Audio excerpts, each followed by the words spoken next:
dimanapun dia berada. Ini contoh itu fi'liyah ya. Jadi kita diminta selalu untuk berzikir dimanapun kita berada. Meskipun itu zikir itu kan tidak perlu harus gembar-gembor ya. Zikir la ilah itu tidak perlu seperti itu ya. Zikir ya dari hati kita sendiri, ingat kepada Allah. Zikir itu artinya apa? Zikir itu artinya ingat kepada Allah, mengingat kekuasaan Allah. Dengan apa? Silakan la ilaha illallah bisa, harus astagfirullah ya bisa. Apapun yang kaitan bacaan kalimat thayyibah itu dengan zikir ya. Termasuk sholat itu zikir, termasuk bagian sholat. Maka apa? Sholat bukan zikir, karena sholat itu ingat tidak di dalamnya ada bacaan ingat kepada Allah.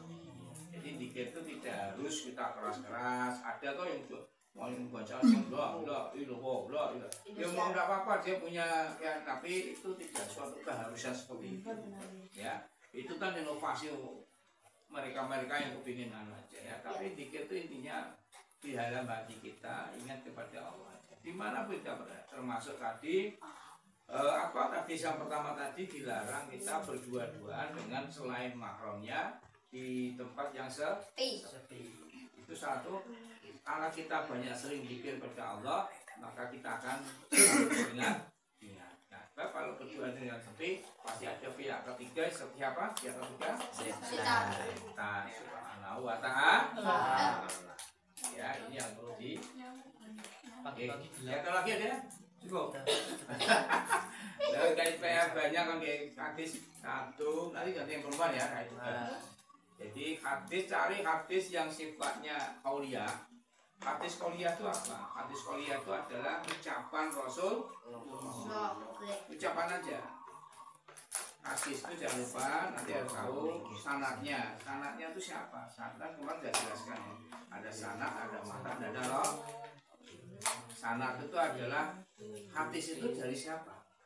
Matan itu isinya hadis apa? Rawi itu siapa yang meriwayatkan? Paham ya? Tadi Aisyah, nanti Aisyah loh. Terus ada yang pertama di Abbas ya. Sayyidina Abbas. Sayyidina Abbas itu meriwayatkan bahwa dia cerita bahwa Rasulullah itu melarang kita berduaan di yang gelap-gelap. Yang selain dengan mahramnya. Kemudian rawinya siapa? Rawi itu yang meriwayatkan hadisnya di Bukhari Nah biasa tuh disingkat HR itu ya. HR itu adalah hadis riwayat Bukhari Muslim gitu ya, Bukhari Muslim. Kemudian ada yang kedua tadi apa? Zikir, bahwa Rasulullah itu mencontohi zikir pada suatu saat di mana itu bisa mengapa di suatu saat zikir itu karena supaya kita ini selalu dijaga oleh Allah Ta'ala ya. Dijaga, terutama anak remaja. Ini saya ingatkan nih, hati-hati ya. Ada remaja itu hati-hati. Terutama om dia. Ya, remaja. Oke ya, ini dari saya ya. Terima kasih adik sekalian. Assalamualaikum warahmatullahi wabarakatuh. Alhamdulillah khataman siang hari ini sudah bisa diselesaikan ya. Kita nanti akan terus kegiatan khataman ini. Jangan sampai berhenti karena selalu saya katakan bahwa Al-Quran ini kan kita diminta kalau bisa kita sering membaca Al-Quran. Aksiru min tilawatil Quran fi buyutikum fa innal baital ladzi la yuraqu fihi al-Quran yaqillu khairuhu wa yaksuru sabruhu wa yadihu ala ali. Jadi orang baca Quran di rumah itu rumah kita akan menjadi berkah ya. Rumah itu suri dan menjadi ketenangan keluarganya yang membaca. Coba ya Dik, dengerin dulu. Jadi kalau kita di rumah sering baca Quran Dik, itu janjinya Allah lewat Rasul, maka rumah itu ya akan memperoleh suatu kebaikan. Ya, akan memperoleh kebaikan. Artinya berkah.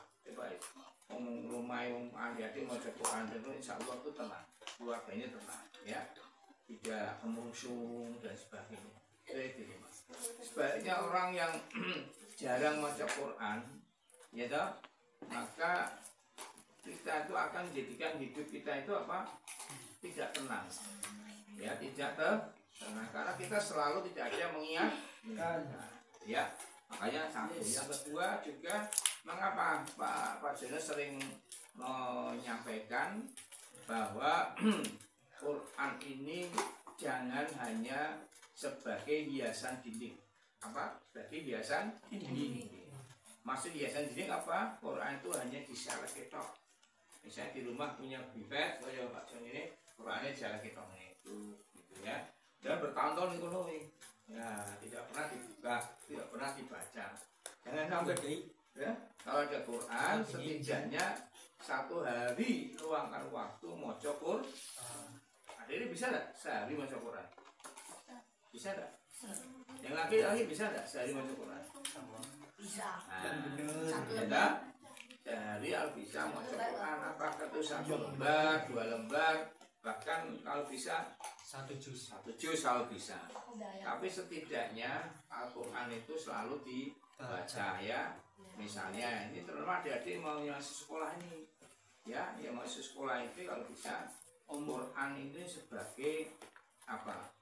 Wasilah untuk memohon kepada Allah diberikan apa? Petunjuk di dalam pada saat kita mengikuti pendidikan di sekolah. Jadi kalau adik-adik mau baca Quran, pertama wasilah kepada Rasul, Nabi sallallahu alaihi wasallam, Al-Fatihah. Yang kedua, kalau ini Quran itu diwasilahkan kepada hajatnya kita apa? Misalnya adik-adik mau sekolah, ya niat ya Allah Gusti, mudah-mudahan dengan baca Quran ini Allah memberikan petunjuk pada saya supaya saya di dalam sekolah diberikan kemudahan untuk menerima pelajaran. Insya Allah itu kalau kita istiqomah, kita ikhlas bacanya, Allah akan memberikan petunjuk kepada kita. Amin. Ya, tapi kalau sama sekali tidak pernah, yowes kita tidak ada, ya. Supaya apa ini saya tanya Al-Quran supaya menjadi benteng kita semua, ya. Supaya adik laki-laki mau wanita kalau sering baca Quran akan dibentengi Allah dari perbuatan-perbuatan yang maksiat, ya. Dari perbuatan-perbuatan yang dilarang Allah SWT. Ya, sering baca Quran. Sebab Allah ini yang remaja saya tekankan adik-adik. Sekarang ini zamannya zaman modern, ya, zaman teknologi, zaman apa lagi nih? Zaman milenial, ya, kekinian, apalagi zaman now dan sebagainya. Ini godaannya tidak semakin ringan, bahkan menjadi berat. Zaman dulu, zaman Pak Jono masih kecil kan belum ada HP. Belum ada HP, TV pun hanya TVRI, bahan filmnya ya film unyil dan sebagainya tidak ada apa. Sekarang dunia teknologi, internet sudah mencukupi, apalagi game sudah gampang, adik-adik bisa mencoba mencari apa di internet kan gampang ya. Tetapi sebaliknya kalau kita ini tidak didasari, tidak selalu ingat kepada Allah SWT, maka kita akan mudah terjerumus dengan teknologi itu. Apa? Terjerumus dengan teknologi. Sebabnya apa? Tahu nggak kesalahan internet itu? Kalau adik-adik tidak tahu.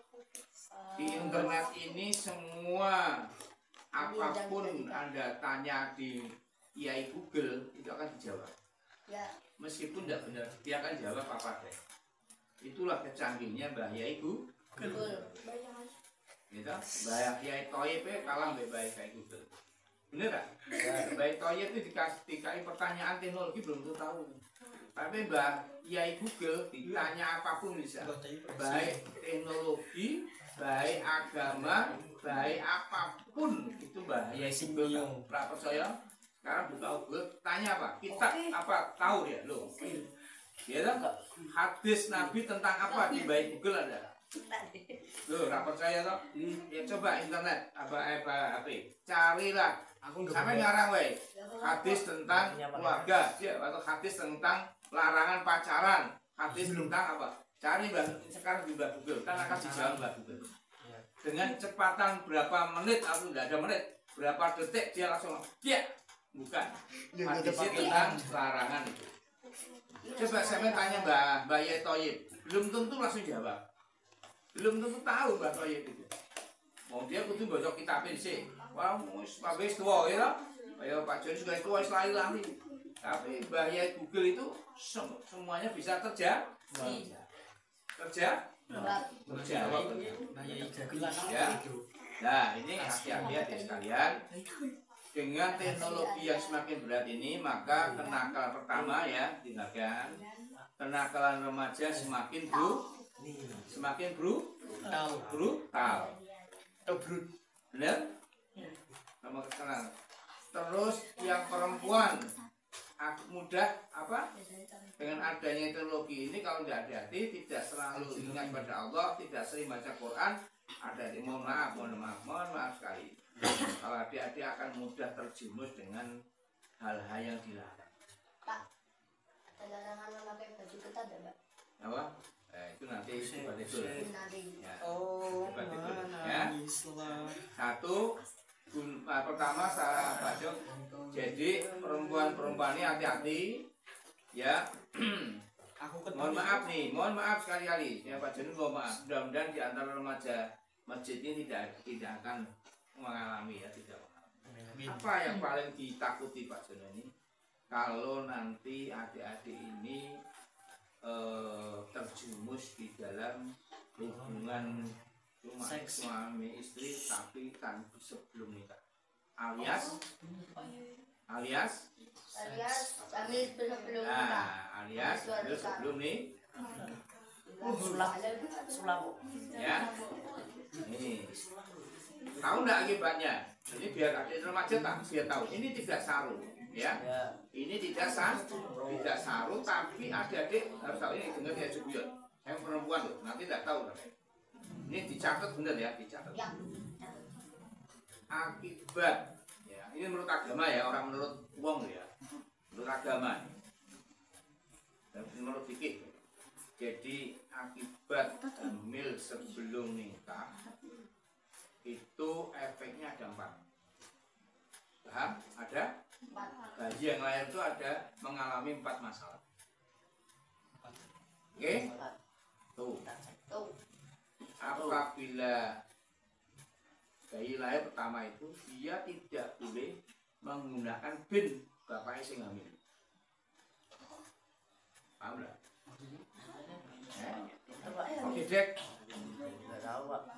Paham nggak? Jadi ini tidak saru ya, tapi Anda harus tahu nih. Anda harus tahu Mas.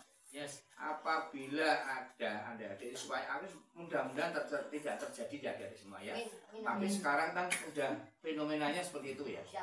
Ambil sebelum nikah, terus dia anak ngisi, nikahi dipaksa, akhirnya umur di nom-nom toh, umur belum 17 tahun wis medok, hamil. Ya kan, bener tak? Pernah menjumpai itu tak?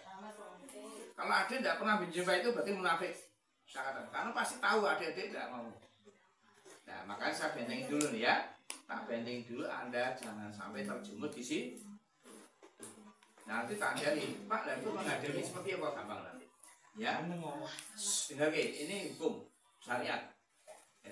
Ada 4 yang akan dialami oleh bayi yang lahir sebelum nih. Apa pertama? Kalau bayi yang lahir itu tidak boleh menggunakan bin maupun binti bapak. Bin. Saya suami istri, laki perempuan. Ini hubungan suami istri tanpa nikah. Kemudian meteng, oke? Akibatnya kan melahirkan anak. Kudunya bin siapa bayi itu? Bapaknya siapa? Bapaknya ceweknya. Bapaknya siapa?